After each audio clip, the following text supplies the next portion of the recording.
Greetings, you're listening to Guiding Stars, Evolutionary Astrology Radio. This is your host, Kristin Fontana. Guiding Stars is an interactive, soul-centered astrology show using the symbolic language of evolutionary astrology to enlighten and empower you on this journey. We are carrying on here, David Green and myself, looking at the phasal relationships between Jupiter and Mercury. We've reached the full phase, which is very much a Libran energy mixed with some Scorpio. We'll talk more about what that looks like when we look at the wheel. This is finding your natural voice. So it's the aspect between Jupiter and your chart. When you find that aspect and combine these planets, you can uncover where you will be able to most naturally express who you are and how that looks in the world. And I'd like to welcome back David Green. Welcome back. Thanks for having me back. Of course. And so we will just do a little overview for those who are just joining us. And we can, at the end of the hour, we'll talk a little bit more about how you can learn more about evolutionary astrology. But for now, we're just going to jump right in. And Deva, Mercury and Jupiter phase. Mercury connects, of course, to the left brain, Jupiter the right brain. Mercury is more the analytical side of things and Jupiter the intuitive side of things. And I feel that just from patriarchal submersion and just the way things are in a very consensus or conditioned reality, most people lean heavily on the left, don't you think? Left brain, I should say. Very much. It's actually opposite when you think about it politically. Left is very liberal, right is very conformist or consensus. But in this case, it's the opposite. Left, Mercury is analytical, mental, and Jupiter, right brain, is very intuitive. And so, of course, we want to be able to use the full scope of our brains, of our the power that these places within us have to allow us to be more natural in the world and to tap into just our natural fingerprint, which is our soul's design and what it is that we've come here to do. And so I'd love to see that first slide with the image that shows the phasal relation, or the 8 primary phases. We've shown this at every other prior YouTube on finding your natural voice, so you can locate your own planetary phase between Jupiter and Mercury. And before we get specific, while you're looking at this image, it looks essentially like an astrological wheel from 0 to 360. And this wheel does reflect the principles of evolution, just like the zodiac. And it's really no different than from Aries to Pisces, but instead of being divided into 12 sections, we see 8 primary phases. Each is separated by 45 degrees instead of 30. And the cycle of phases and aspects will tell you what stage of evolution that your soul is in relative to the 2 planets you're looking at, as well as how the 2 planets operate archetypically. So we're looking at Jupiter and Mercury, but you can take any 2 planets in your birth chart, Sun, Moon, Jupiter, Saturn, Mars, Venus, those are relationship planets. You know, you can look at any 2 pairs like that and uncover what stage of evolution your soul is in relative to those planets. Now, to determine the planetary phase between any 2 planets, you want to put the slower moving as a starting point or a baseline. In this case, it'll be Jupiter, because Jupiter moves slower than Mercury, and start counting in a counterclockwise direction the degrees of separation between Jupiter and Mercury, and this will determine the phase. So for today's webinar, let's put Jupiter at 0 and go all the way around to that 180 degree where we're stepping into full phase. You can see here the full phase. A Libra would only be 30 degrees of that. We've got 15 degrees of Scorpio energy as we step in further into the full phase. And so depending on what phase you have within this piece of the pie, will tell you how this energy operates in your life. Let me see here. Note, I wanted to make a note. So in essence, it's important to understand the phase and how that operates, and then drop in the specific aspect. So plug in the aspect after you understand what the phase is about. It kind of reminds me a little bit of when we're looking at in evolutionary astrology, the house always comes first, right? And Right. then you put the sign. That's the foundation. And so it's really important to understand the whole spectrum of what a full phase aspect is. And then if you've got Jupiter, Mercury at the Inconjunct or the Triseptile, then you can get very specific about it. Now, another important point is that there are 8 primary phases. There also connects to 8 primary lives, but there are also secondary lives that we have if they're not at one of these prominent aspects, like a conjunction or a square or a trine or an opposition. Those are obviously, you know, prominent primary aspects. They represent gates, right? So it will take a minimum of 8 lifetimes to work through, for anybody, it will take an entire 8 lifetime to work in that specific intention for your soul. If you are hauling buns, hauling booty, are really working fast, it'll take 8 lifetimes. If most of us, you know, we take a little longer and maybe, you know, take detours, and it's very common for most people. It will take you a little longer to fulfill those intentions, but just know a minimum of 8 lifetimes to work through the specific intention that's reflected actually in the main Pluto paradigm here, but also looking at the planetary phases of these planets today. So until an intent is fulfilled or realized at a specific gate, until you've totally figured it out, it's kind of like maybe you have a planet squaring the nodes. Until you deal with that planet squaring the nodes, you can't evolve, right? You can't access the Pluto polarity really until that skip step's resolved. The same way here, if you're at a gate, an important gate with Jupiter, Mercury, you've got to fulfill that intention before these archetypes can evolve for you as well. And the other thing I wanted to add is that within the phases of any 2 planets, you can be evolving at different rates with a Jupiter-Mercury phase as maybe you are with a Mars and Venus. Maybe let's take like a Jupiter-Saturn or even a Moon-Saturn.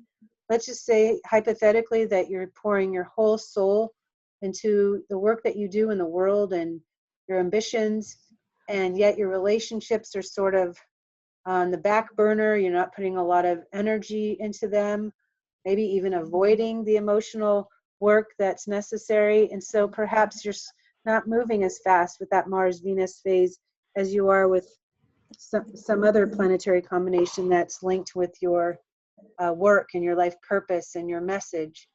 Even with Jupiter, Mercury, I see this as, you know, expressing yourself naturally, which of course, hopefully is occurring in the work that you're doing in the world.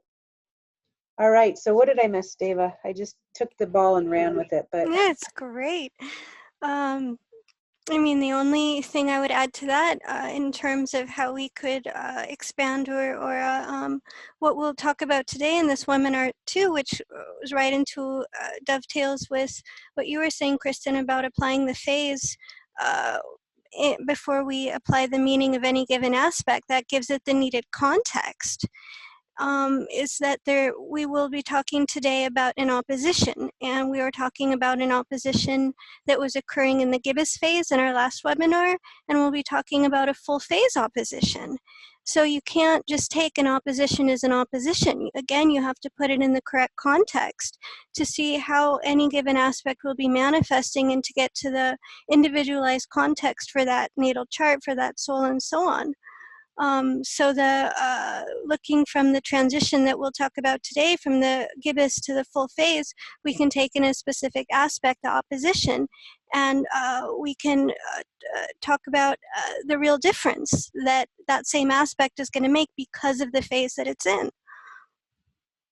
Thank you for reminding everybody of that. That is so important. Obviously, a first quarter square is very different than a last quarter square, and those conjunctions are huge. The new phase conjunction versus the balsamic, so different. Yeah. I was just talking recently with somebody about the nature of even the natural zodiac. When think of it even as a sun sign, how different the sun signs are on either side of yours, right? You go Right. yin, yang, you know, it's a similar thing to have a new phase conjunction being so Aryan and so fiery, and that balsamic being so yin and so emotional, and so it's almost like a full moon effect versus a new moon effect right there at the conjunction. So it's really important to know which side you're on relative to that aspect. And Yes. given phase and a full phase opposition are very different as well. Yes. So let's talk a little bit about that. Let's talk about the full phase. We're ready. If you're ready, I'm ready. Yeah, should we go ahead and discuss the full phase first and then specific aspects, or jump right into the opposition? Yeah, let's start with just the full phase. Full phase. Then we'll jump into the right. Yeah, Okay. exactly.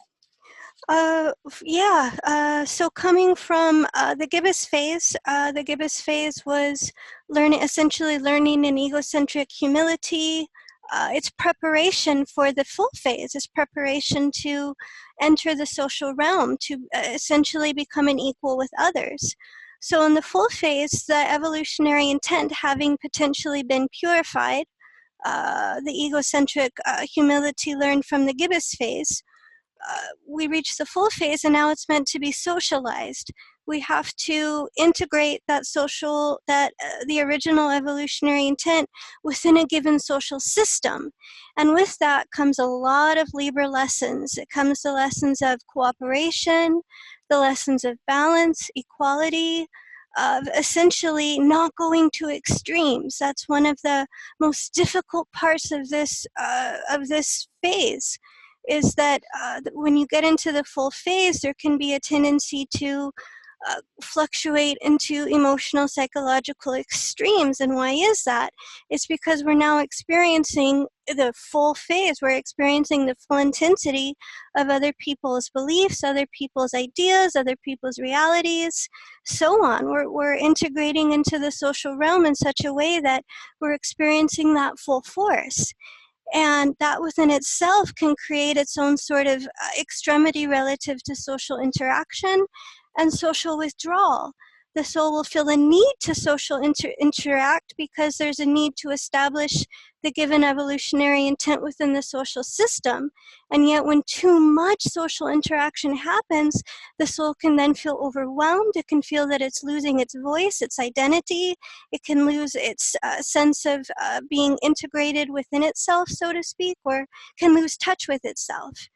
And because of that, it can then trigger the opposite extreme of social withdrawal, of needing to withdraw from any social interaction in order to essentially become intact again, or in order to touch base with itself, in order to balance, or in order to not lose its individuality in the sense of being overwhelmed by the voices of others. So the key need there is to integrate this in a place to where there's an honoring of each cycle as it occurs, that when there's an instinct, which would be the Aries polarity to Libra, to socially interact, then follow that. And then when the need becomes to socially disengage in order to regain that sense of equilibrium, to go ahead and do that. And in that way, there will be more of a co-equal or an equal exchange between the soul and others, that it won't be, oh, here I am, and here's my purpose, and here's my voice, and then, woo, the experience of the full phase, and others are pushing just as hard. And then, okay, I'm going to isolate now. And then it'll be more about, okay, here's my voice, here are my thoughts, how can we collaborate? There's going to be a need to enter the social realm with others in such a way that the bottom line is cooperation, that the Right. soul enters into the realm as an equal, not retract, not assertion and then withdrawal, not force and then counterforce, but balance, equality, and cooperation. Right. Yes. Love it. Very good. That was excellent. And the key, is you're linking your individual purpose with this social need, right? Yeah. So the original impulse of your individual desires and willful subjective development that was set in motion at the new phase conjunction, the very beginning, is now needing to integrate the ego through the social sphere, right, as an equal, as you said. So not only harmonizing with the will of others, but also listening to what others are telling you that they need. So Yeah. there is like tuning fork kind of phenomena that has to occur. And of course, at the exact opposition, we can kind of move into some of these aspects. You can overwhelm people with your will. If you have a Yes. Pluto-Mars opposition, you can overwhelm people there. I do have Mars on the descendant, so I know that one well. But if I'm really passionate about something, with all my fire and charismatic or Sagittarian, I should say, energy, wanting to talk about what I believe in, especially this work, which is I'm so passionate about. Over time, I definitely had to learn how to dial that back. But you can overwhelm people with your will here, and so it's learning how to listen to others as much as you are asserting what it is that you feel you need to be doing in the world that is involving a social need, involving a larger purpose here. So let me see here. I think you said that you were talking about that polarity, that the soul is equally divided between social immersion and wanting that complete withdrawal. Right? Yeah. That swing. Yeah, you said that well. That's right. Okay, what else? Do you want to let's just jump into the aspects now, because we've got some charts too coming. Okay. So at the opposition, as I'm sharing, right? The polarity. Yeah, go ahead. I was just going to say, in a negative way, other people can end up opposing your ideas and your philosophies or beliefs, or it can become very argumentative. And even though I don't have Jupiter, Mercury in opposition, as I mentioned, I've got Mars on that descendant. And I just remember when I first got involved in this work and I was so excited about it, and remembering that I had a very, sort of more mainstream reality before this work, and running in circles with people that were just across the board in their own beliefs. Mm-hmm. Some churchgoers, some alternative people, a little bit of everything. But I found myself and all of a sudden so excited about the journey of the soul and this understanding of past lives and picking up where you left off. And then all of a sudden, because of the environment, the circles I had found myself in at the very beginning of getting into this work, I was literally at war with people about this immediately. Yeah. I couldn't believe that we had absolutely opposing ideas about like what happens when you die, and is this your only life, and I get excited, and for me it was my truth, and I was just completely on fire about it. Like I couldn't temper that flame for a moment. Mm-hmm. And then I realized, wow, this represents their security. Like this, Uh-huh. I am threatening their security. And even my mom thought for sure I was going to hell when I got into this work, because grew up in a very church going family, and astrology was not part of the program. And so she was just afraid for her daughter, like, oh my gosh, is she not going to go to heaven? So instead of force feeding people what you believe in, or what you feel to be true, it's so important to be sensitive to where they're coming from, what represents their security. And Uh-huh. one way that really worked wonders for my mom in particular is I talked to her about, well, those three wise men that were following the star to find Jesus They were, Christmas. Yeah, they're magi, Mom. They're stargazers. She's like, oh, you're right, honey. So that was a big sell right there. And then slowly but surely, and even in the Bible it says, when thine eye becomes single, the body becomes full of light. And I would say, hey, Mama, what do you think that means?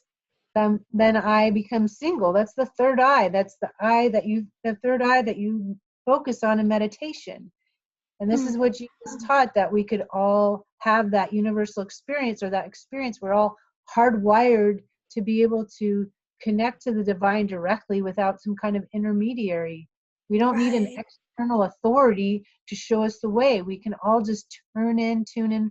And I want to help people do that. I want to be able to do that first, and then I want to be able to help people do that. And so by asking these questions, Socratic teaching is what Jeffrey used to say, asking a question and having the answer be obvious, like, who do you think those three wise men were, Mom? Like, she knew that they were magi, and you just take it a step further. So anyway, yeah, it's been a journey for me to work with that fire and that instinct, and so I can relate to it. Right, like the passion that it takes to move something forward and believing in it 110% in your heart and soul, and then having to listen or having to understand what to do in terms of the social context that you're in, listening to their needs, their beliefs. And so it's never like you temper that down inwardly, but it's like a fine-tuning happens in terms of meeting that in the social realm, perhaps. Yeah, exactly. Mm-hmm. Yeah.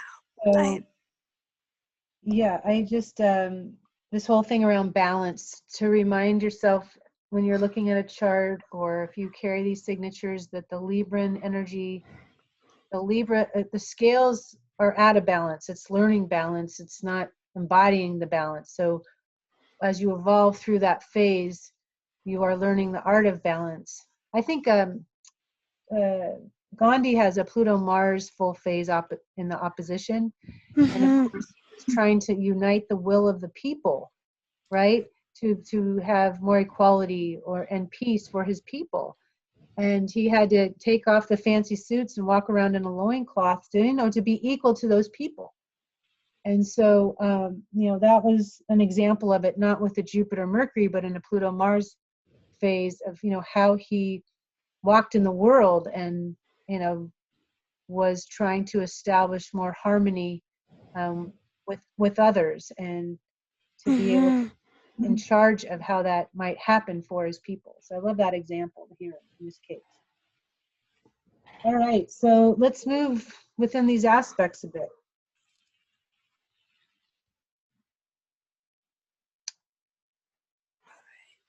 So we're at the Triseptile, which is a non-stressful aspect. And from what I understand, that means that the soul has gone through, or did we talk about the opposition? Sorry.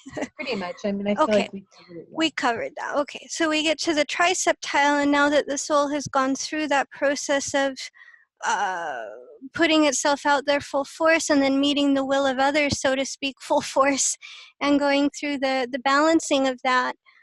From my understanding, the Triseptile indicates that there's now an integration of the social purpose, or that the soul is beginning to listen to others, is beginning to understand what the social system needs from them in order to integrate the evolutionary purpose into the social system. Mm-hmm. Definitely.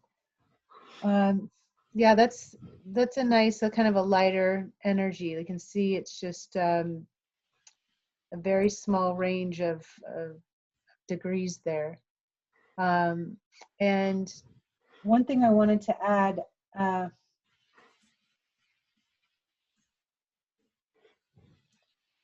was thinking of another example here before we move on. I feel like at this aspect, it would be like a really being the consummate diplomat and being able to, I'll use even a context of in a consensus reality. Let's say hypothetically that, you work for a company and you're the HR person, right? Yeah. You're working for some organization and you really know what is needed in different departments. So maybe you do the hiring and you're able to, put people in the right position. Naturally, you just know what's needed here and you know what kind of personality fits. And so it would be inherent in your makeup. So maybe you have that Jupiter Mercury phase in this way. And even in, intuitively being able to know how to resolve situations, and having discussions, being that center point, in a discussion, or that midway point that allows that a triangle of energy, a trinity of energy to manifest a positive outcome. So I was just trying to think of an example that might work here. Right. So if there's like a misunderstanding, or let's say if somebody's at that full phase opposition and they meet somebody with a full phase triseptile, the triseptile could perhaps, as an integrative force, could be that triangle of mediating those two different viewpoints and what to do to create harmony. Absolutely. Moving beyond polarization. Yes, right. That would not be the person you'd want for HR. So anyway, yeah, that was a great little example. And so in the inconjunct, of course, things become, look at that big little red chunk, things become more stressful again. Let's talk about the inconjunct here, a full phase inconjunct. From my understanding, it's a stressful aspect. So when you reach the inconjunct, it's really stressing the limits of your social position, what you can and cannot do relative to any social system that you're integrated in. So that's just when you're starting to feel the Libra energy turn Scorpio. Because if there's any transgression of those boundaries, or if there's any transgression of the social limits, the inconjunct will come and it will create that crisis, or it will create a necessary friction in order to promote that awareness that a limit has been transgressed. Yeah, and this will manifest as social humility in some way. Mm. And and or personal humility, and that is necessary. So you're not pushing that, you're not going beyond that boundary. As you said, it kind of keeps you at that gate until you've been humbled enough to normalize the energy, right, to balance it out again. Mm-hmm. And so because the soul can become full of its own Scorpio power at that aspect. Mm-hmm. And so it's an adjustment aspect. Those people who, it's like those people who have all the reason in the world to be successful. They have talent and they know it, and yet they have this sense of entitlement. And then it keeps them, keeps the door from swinging open. There are people that have this aspect that become very well-known or powerful. I think, I want to say that Bob Dylan has a Pluto Mars at this aspect. And I do have a chart example here later, but what will happen is, again, it brings you back, not wanting to get too drunk on yourself there, right? And it brings you back to harmonizing the soul's will with social will. And as soon as you make the adjustment at that door, then that gate, then the door will open. So there is a humility that can occur here. And because it's at the gate of Scorpio, it can feel metamorphic the entire life, right? The nature of the aspect is, this is about evolving your message, right? Is this message that you have helping people? Mm-hmm. Could that also be in learning how to, let's say, because there is this Libra Scorpio and it's turning Scorpio, the ability to, if your message is helping people, to combine your will with others, or to combine your will, your ability to affect social change or what you want to see in the social world, and maximizing that, or creating an osmosis or merging with others in such a way that the message can become stronger. Yeah, definitely. Or that humility, Absolutely. creating something that it's like a metamorphosis beyond that person and their individualized ego and so on. It becomes merging this whole, it could even be in personal relationships, learning how to merge your will with the will of another, or a marriage, being able to unite in such a way that there's true partnership. Definitely. If you can't beat them, join them, right? Yeah. Oh, yeah, right. So there's a meeting halfway, and just yeah, really knowing that there's power in numbers, Yeah. and Right. to be able to work within a group in that way. So as we move a little bit to the last aspect at the Seskai quadrate, the soul is forced to expand again to understand the nature of the existing social customs and rules and regulations and traditions that that was of the society that your soul was born into. I have this quote from Joseph Campbell that I love, famous mythologist, well-known mythologist, I should say, and he says, you know when you're on the beam and you're off the beam, and when you get off the beam to make money, you've lost your life. Yeah. And I love that, you know, again, at the Inconjunct, that if you get too full of your power, your Scorpio power, you know, maybe think about a second stage spiritual person or something, then, you know, the same thing. I think of, you know, 8th house Scorpio is like other people's money, other people that invest in you. And if, you know, you're on the beam, right? That's a Libran thing. You're balanced, you know, your purpose, your place, you're heading forward, moving forward. But when that intention, when your desire for money becomes greater than what it is that is this larger purpose, as Joseph Campbell says, you've lost your life. I mean, you know, it's obvious because that's money is, you can't take it with you, so to speak. So the intentions get fuzzy, the focus gets lost, and that's a real angle of stress there. As we, you know, midway, right now you're not midway, but you're deeper into that Scorpio aspect. All right, so anything more, or do you want to jump into some charts? Let's go ahead, let's jump into some charts. Okay.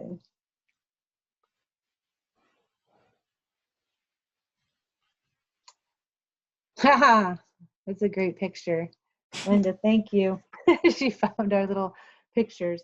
So this is the Dalai Lama's, 14th Dalai Lama's chart. And let's see what we have him at. I think it's 210. Let me see if I got to do my math here. 212 maybe, something like that. So there's that stressful Inconjunct. 212. But obviously, pardon me, is it 212? Yeah. So, you know, obviously right at that gate, and, you know, to be the Dalai Lama, of course, you've got to look at on this image here, non-judgment, acceptance, humility, love is generosity, altruism, kindness. I mean, that's so Libran, right? And so coming through that phase and being on the edge, on the cusp of the Scorpio house, and using his position to spread the word of love and peace and compassion, and having that, the power of his position. I mean, I don't know his personal life or any humbling that occurred for him, but he was visibly popular by so many people, right? And his message is about world peace and universal truth, that we are all the same. He's, you know, big on bringing people together, and very popular speaker. And people say that being in his presence makes them feel better. I feel like that's a Jupiterian thing, isn't it? Right? Yes. So elevate their spirits, right? And I think that Neptune moon conjunction he has in the 3rd in Virgo, you know, just feeling like the grain of sand, perhaps, but then surrounded by all this, surrounded by the sea, right? By this loving force.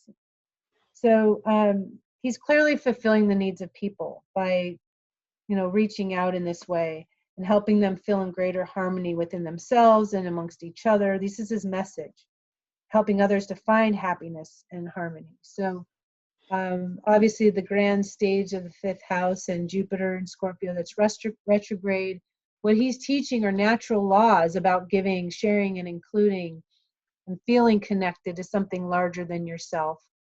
And of course, Mercury sits in the 12th house, and it's in Gemini, and it's a spiritual message, a healing message, and trying to help people feel connected to that eternal current, that we all have access to.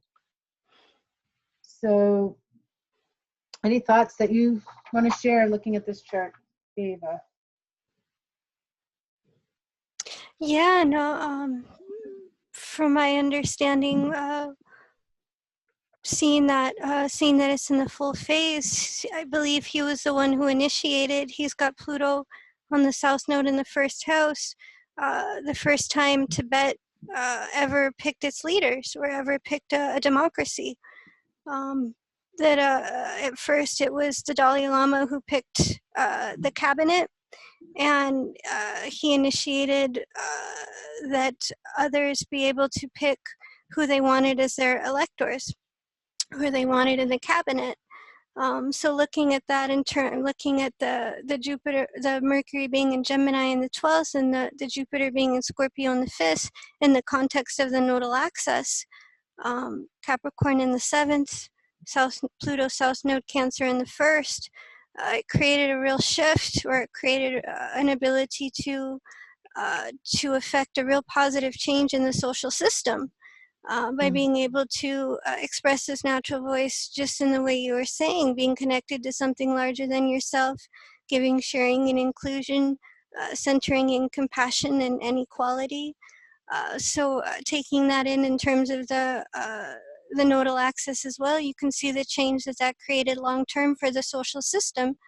North Node being in Capricorn in the 7th, and how through aligning with his natural voice, he was able to affect a real positive change for others around him. Mm-hmm.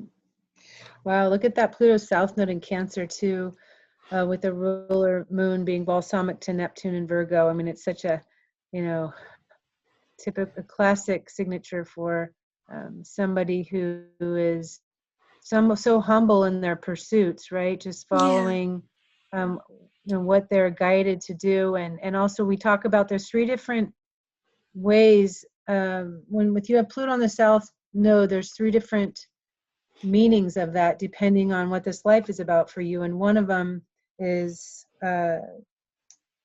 what do you call it? A fruition a special life? gift, a fruition, that there's a special gift Right. that the soul has to give. And that's one of a rare type, like a Lady Gaga has that too. So there's some people have a karmic relive, a little bit of that, and a little bit of the gift. Some people have the full-on gift, and then the third is just the relive, right? Is that the third one? That's right, total blockage. Yeah. Total blockage. And so this is an example of the fruition and the special gift, and you can see the fruition restated with the moon balsamic to Neptune, restating the spiritual message, this healing message. And also the ruler of the North Node in Capricorn in the 7th house, another Libran focus here, of the masses. Capricorn is the Saturn in Pisces retrograde in the 9th, restating again a message of truth, a teaching of truth, a leader of truth, and it's trining Jupiter in the 5th house, which then is making that aspect to Mercury. It's interesting how you can just follow these aspects, and these themes just continue to repeat. Right. Even the ruler of a South Node, the moon, is trining Uranus in the 11th house. So this can create for just some liberating, emotionally liberating events and experiences for people. So I love this chart, as this would be an example, and I'm sure that anybody that takes on this role to this degree is going to, life is not going to be a walk in the park, right? He's going to experience people coming at him, power plays, power trips, maybe throwing a bit of his power around too, I don't know, but he will, that's a real, the inconjunct there is, he's going to keep anybody in line. God will keep him in line if he's not. So, right. my example of that 212-degree phase in conjunct. All right. Any last thoughts? Are you ready to move on here? Let's go ahead and let's move to another example. Yeah. So, wow, he's got the opposition. Yes. Yes, he does. I really feel like, I was talking about Gandhi has that Pluto-Mars opposition, and of course Obama has the Jupiter-Mercury opposition. Their intentions were very similar, to try and unite the will of the people, but he really had his work cut out for him, of course, with the constant blocking and just the whole opposing party, so to speak, made his life very difficult for him to make any to move anything forward while I was there, especially the second 4 years, I would say, when the Republicans won back the Senate. Everything So, being blocked, yeah. Congress, yeah, block, right? Blocked, right. So it was a real experience of extremes, and more extremes after he left the office, that's for sure. All right, so go ahead and take this chart. Okay, looking at Jupiter being in Aquarius in the 12th house retrograde, and it's making a full phase opposition to Mercury in Leo in the 6th house. From my understanding, it would be finding his natural voice through committing to causes that had a higher meaning, had a higher purpose, that were in alignment with the need for social change. In regards to looking at Mercury being in Leo in the 6th house, to helping people find their personal destiny within that, to help them understand that all of us are a part of the much needed change that we need, instead of seeking this kind of wanting to be saved, looking at the 6/12th, or waiting for somebody else to do it. And he has a beautiful quote that to me really illustrates how he's finding his natural voice, and it's, "Change will not come if we wait for some other person or some other time. We are the ones we've been waiting for. We are the change that we seek." And from my perspective, that could not be truer than it is now. And in the context of uniting people, I mean, putting that in the context of the Pluto paradigm, natal Pluto is in Virgo in the 7th, conjunct Leo in the 7th house. Uranus is right there too, that's ruler of the South Node. So his natural voice is coming through uniting the will of the people behind a common good and a common purpose. And he came into life with this kind of, I don't know if you want to call it, I mean, some people would call it blind spot, other people would call it, a beautiful belief. But he really believed, part of his natural voice is that if you find common ground, or if you unite the will behind a common goal, that people are able to see beyond their personal differences.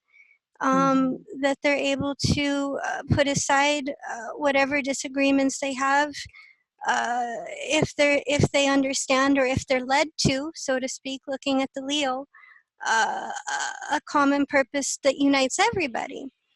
I would also say too, looking at that it's a symbol for somebody who's naturally able to unite through putting themselves last, or it's the natural principle that a true leader puts themselves last, looking at the sun in the 6th house in Leo, the Mercury in Leo in the 6th house. So to me, this is somebody who really understands that as much as you can be looking for an external system or an external structure, Capricorn is also conjunct that Jupiter, that ultimately it's about us as a people uniting behind a common goal or a common good that will create real change. Pluto North Node, Uranus and Leo in the 7th, and so he's the full phase of it would be meeting opposition, or perhaps igniting the insecurities of others, seeing the moon in Gemini in the 4th square, the nodes too, a skip step in regards to a personal message, something that he feels personally passionate about. So he certainly, you could see in that too, learning a bit of humility in terms of coming out there full force, in terms of the passion that you were talking about, really being ignited by this. That this is a fuel this was a fuel under his belly, a fuel under his soul. So he would come out with this, that, here's what we need to do to create change together. And it would really trigger other people's full force right back at him, who perhaps had their own, at times, self-interest in mind, who were threatened by the social change that he advocated. There has been talk of him being President Lincoln in another life. And you can certainly see that in terms of the full phase opposition and how his interest was keeping the Union together. And it created a lot of polarization, a lot of misunderstanding. In the end, it did its job.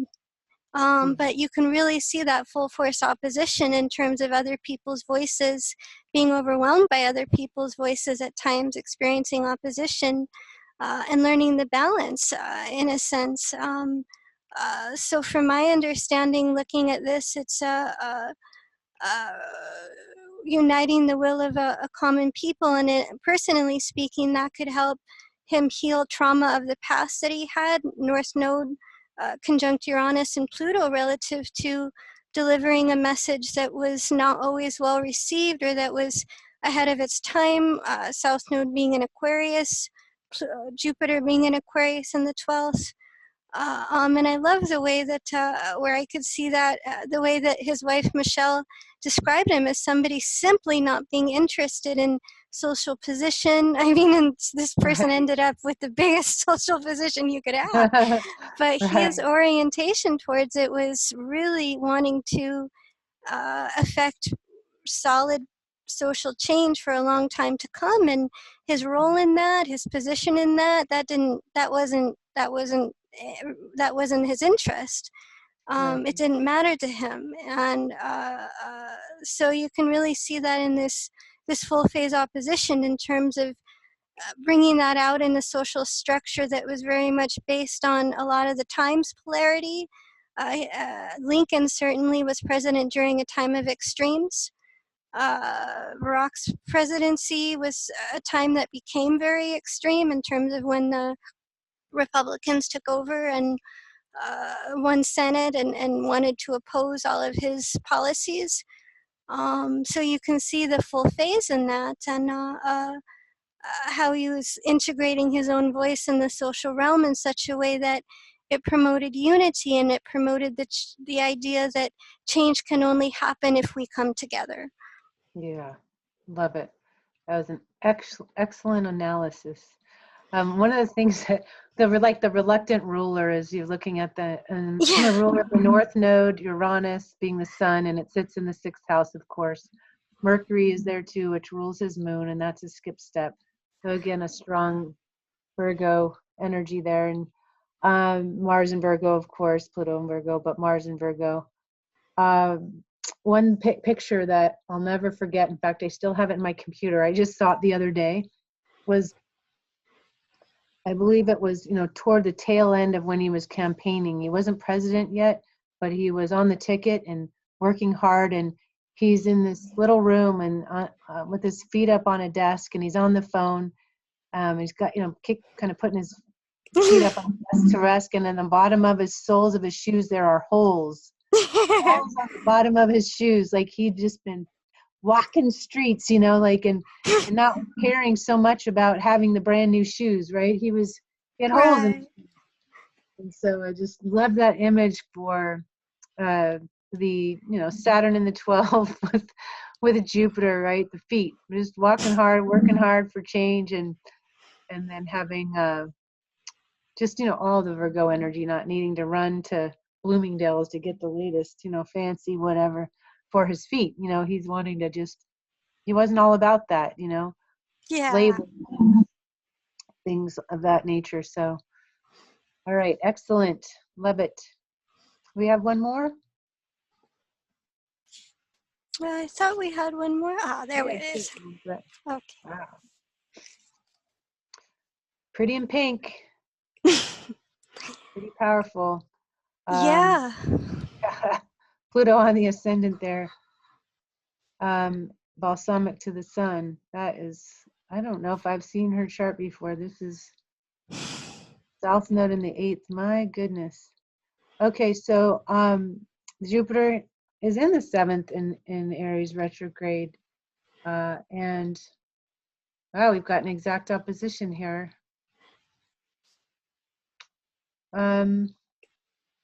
That looks, I'm thinking that this is a gibbous phase opposition. Am I right? Pretty close. It's right at the opposition. It looks gibbous. Oh, okay. Barely by some minutes, but she has so much Libra, and we can talk about the opposition from a Libra perspective, because she's got Jupiter in the 7th, and she's got Pluto, ascendant, Sun, Moon, Mercury, all. That first seventh. Yeah. So it's okay. She looks pretty full phase to me. Look at Oh, that. yes, me too. Yeah. All right. Let's talk about her chart. Okay, yeah. As you were saying, she's got Jupiter in Aries in the 7th retrograde, making that opposition, which is from gibbous, moving from gibbous, entering the full phase, to Mercury, also retrograde in Libra in the first house. And the way that she's recovering her natural voice is through advocating social systems of equality, justice, fair play, of essentially a soul taking back their voice through purging or throwing off. Oh, that's something I should have added. When you Oh, look yeah, at an right. opposition from an EA perspective, we're looking at the opportunity to throw something off. And in this case, it's throwing off social expectations, it's throwing off having lifetimes of being overwhelmed by the voices of others to essentially touch back base with, or to root back into South Node and Taurus in the 8th, her own voice, her own values, her own truths, kind of standing up from that and saying, well, okay, that's fine. Here's how I feel about that. Moon and Libra in the first, or here's my voice within that. Here's my relationship to that. Here's what I value. South Node in Taurus in the 8th house, she highly advocates serving women who are under privilege. We see the Venus in Virgo in the 11th, which is the ruler of that South Node in Taurus.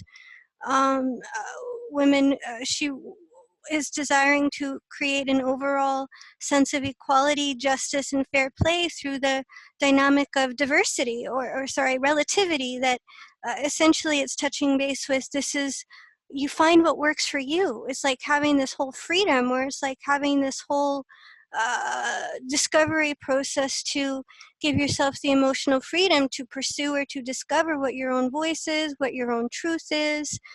Find what works for you.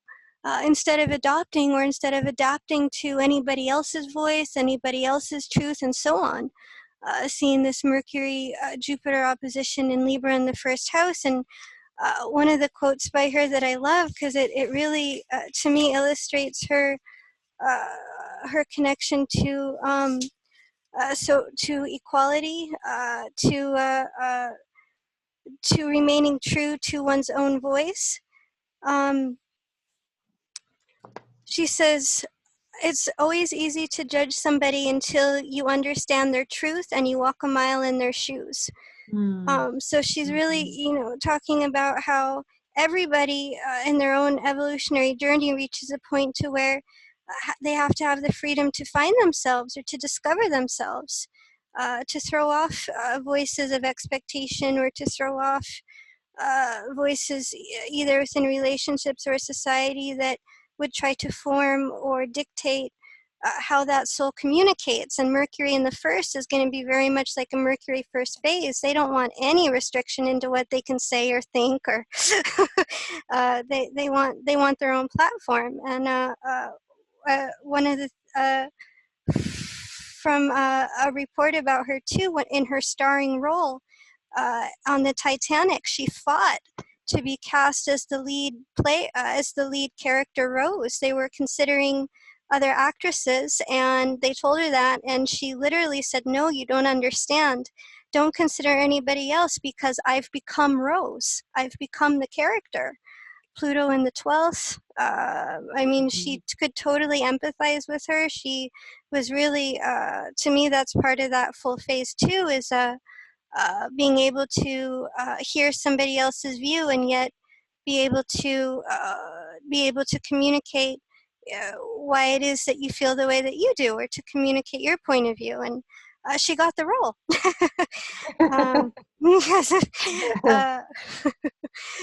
uh, It's hard to imagine anybody else doing that role too. Oh, that's what she was saying. She says, no, really, I know you don't understand it right now. You don't want anybody else.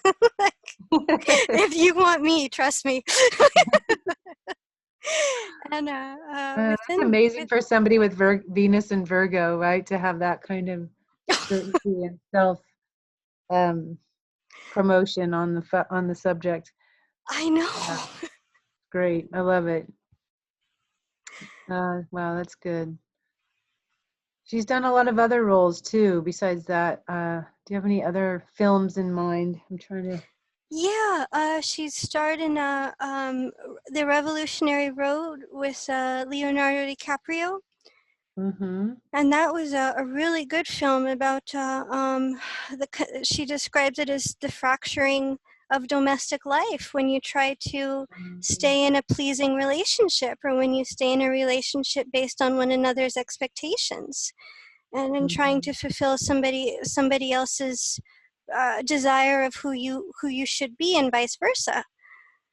So it's a really good film about the challenges of marriage, of relationships, because essentially both Leonardo DiCaprio and herself were playing characters of wanting to break into themselves and wanting to break out of these traditional relationship molds or models. And in so doing, it promoted an inner revolution, Venus in the 11th house, in terms of the different roads that they felt that they needed to walk down and explore, and so on.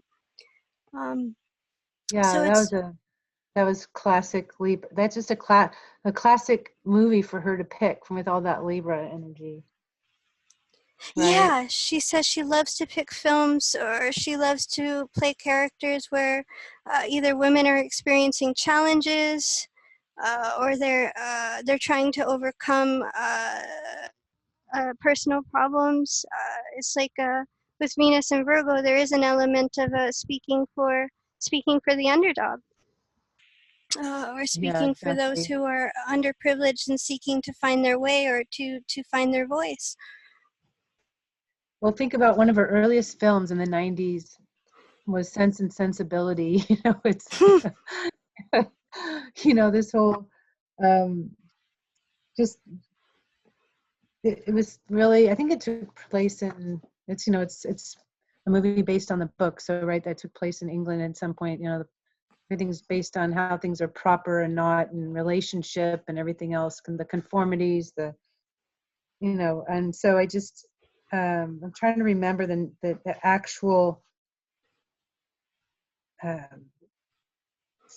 the story itself, but just how she was dressed and how she was portrayed, and kind of what went on in the film was just how her roles have evolved, I guess. She was also in The Reader, which was a great film that I think people should check out. I don't want to, it's too involved to get into all the details of that one, but it's definitely about what's right and what's right and what's wrong, and who you love, and the consequences of who you love, right? Who decides what is the way to be in relationship, and who doesn't, and what are the consequences when you enter something that society doesn't deem as appropriate, right? Right. So that had to do with an age differentiation, that she was involved with someone, and so it's all about that. Who says what's right and what's wrong. I do, of course, know with anybody who's getting into this field of acting and portraying other characters, that they're working through their own past, their own stories, their own stuff, or they wouldn't be drawn to these characters in this way. So yeah, that was a great one. It's an interesting combination, to see Jupiter in Aries, which is so fiery, and you know, and even Mars and Gemini trining her Mercury so strong, so airy, so that's in the ninth house, and to have this Venus in Virgo, which really speaks to, you know, to ruling all the South Node and all those Libra planets and Pluto. There's a natural humility, of course, within her too. Mm-hmm. And I love what you said. I didn't know that about, you know, who she's out there supporting, and how important that is, like the causes that she's involved in, etc. I didn't know that. It's great to hear. And not to judge people unless you've walked a mile in their shoes. Like that could not be more perfect. Look at that Saturn and Leo in the 10th, squaring Uranus and Scorpio in the 1st, Mm-hmm. right? You know, the trauma that's probably come to her for being judged in her own past lives leading up to this one, I'm sure. I see her very much as like someone who was probably in a past life, you know, in prominent, maybe not in the, she could have been in a prominent family, but really sensitive to the help of the family. Yes. Or she could have even been in other lives in proximity to people who had power and hired by those people, whether it is to entertain or what have you. But it feels like she's been on both sides of the Uh-huh. spectrum. Well, she says that she will, you know, despite being affluent and so on, that she will never lose her love of fending for herself, cooking for herself, South Node and Taurus. So she says, my one true luxury is spending all the night and all the time that I have with my kids in bed reading books with them. That's true luxury for her, is having all that time with her family. Beautiful. That she'll, you know, she never wants to, in her own words, she never wants to hire somebody to do the cooking or cleaning or to take care of her kids, that wants to be something that she does herself because of how much value and meaning it holds for her. It's interesting because when I was looking at that Venus ruler of the South Node, it almost seems like she could have even been a nanny for kids of a wealthy person in the past, right? She played that role for them, and I'm sure that was, you know, there's many lives that could have surrounded that kind of setting. Mm-hmm. Even the backdrop of Sense and Sensibility, a very affluent family, but yeah, that's great. And just understanding the value of being in your children's lives. You know, she would have been, for example, with that Venus also ruling her moon in Libra, which is conjunct her Sun and Pluto. She would have been like the actual mother, right? Versus maybe not the bloodline, but if you're in those children's lives. I mean, they look to you for nurturing. They look for you for guidance and teaching and story and all of that. And so to carry that into a life where she then has the financial means to wherewithal to hire someone for certain things and doesn't, she knows the value of what that would bring to their life and not wanting to lose out on that. So right. Cool. All right. Well, thank you, David. That was an excellent little tour, full phase tour of Jupiter and Mercury. Love all the examples we had here today, and just your wisdom that you brought to this setting. Thank you so much. And I so enjoy our time, and happy to be able to carry Guiding Stars forward into a visible format now, right? Where we can look at charts and images, and it just feels more complete. So thank you for your passion, Kristin. I do have a lot of passion, that is true. In trouble sometimes, but anyway, my intention is pure. And thank you so much to Linda for all your help in this journey. And we'll be back next month with Deva looking at let's see, we've got disseminating phase next time. And we've got Jupiter Mercury disseminating phase. And here's the website for those of you who are interested in learning more about evolutionary astrology or even becoming certified. You can get a hold of the original school taught by the founder of EA, Jeff Green. There's a series of 27 DVDs. You don't have to buy them all at once. They come in 3 different segments. So check it out because those are the foundational teachings. We are just trying to spread the word a little further and do what we can to let people know about the power of this work. It is incredible to learn about your journey and the journey of others, so you can become more aware and conscious of the choices that you're making and why you came into this life with the planets, you know, aspected in the way that they are, and what can you do about partnering with that energy and making the most of it while you're here. This is where we got to do the work right here. So until next time, namaste.